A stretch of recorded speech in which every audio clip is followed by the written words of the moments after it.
শনিবার ভিডিও কনফারেন্সের মাধ্যমে খিলপাড়া প্যাক্সের শস্য ভাণ্ডারের উদ্বোধন করলেন দেশের প্রধানমন্ত্রী নরেন্দ্র মোদী।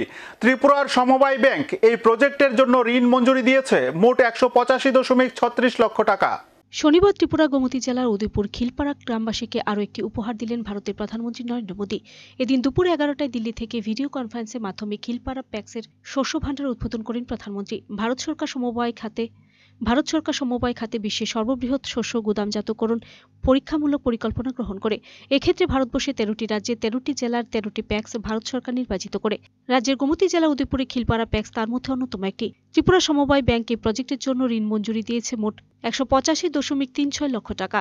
এদিন সমবায় ব্যাংক আরও জানিয়েছে, রাজ্যে আরও 10টি শস্য ভাণ্ডার গড়ে তোলা হবে, তাতে উপকৃত হবে রাজ্যের মানুষ। এদিনে অনুষ্ঠানে উপস্থিত ছিলেন রাজ্যের অর্থমন্ত্রী প্রণজিৎ সিংহ রায়, গোমতী জেলা সভাধিপতি দেবল দেব রায় ও পৌর চেয়ারম্যান শীতলচন্দ্র মজুমদার প্রমুখ। গোটা অনুষ্ঠানকে ঘিরে খিলপাড়া এলাকার সাধারণ মানুষের মধ্যে উপস্থিতি ছিল সারা জাগানো।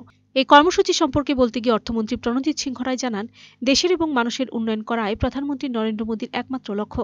প্রধানমন্ত্রীর নেতৃত্বে দেশ ক্রমশ এগিয়ে যাচ্ছে ত্রিপুরাও। খিলপাড়া প্যাক্সের শস্য ভাণ্ডারের উদ্বোধন ত্রিপুরার উন্নয়নের একটি অংশ। ভারতবর্ষের যশস্বী প্রধানমন্ত্রী নরেন্দ্র মোদীজি 10 বছর যাবৎ দেশের সমস্ত সেক্টরকে শক্তিশালী করার যে পরিকল্পনা নিয়ে কাজ করেছে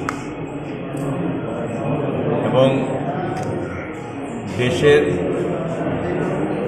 রোজগার যেখানে একদম অন্তিম পর্যায়ে মানুষ, কৃষক শ্রমিক থেকে শুরু করে মহিলা যুবাদের থেকে শুরু করে টোটাল যে রোজগারের যে ব্যবস্থাপনা নতুন ওনার যোজনা নিয়েছেন, আজকের দিনে এই যে আজকে মিনিস্ট্রি অফ কোঅপারেশনের উদ্যোগে সারা দেশের 13টি রাজ্যে 13টি জেলাতে এবং 13টি প্যাক্সের মধ্যে প্রায় 437 কোটি টাকার বিনিময়ে যে এই যে বিশ্বের সর্ববৃহৎ এই শস্য ভাণ্ডারের আজকে উদ্যাপন করবেন।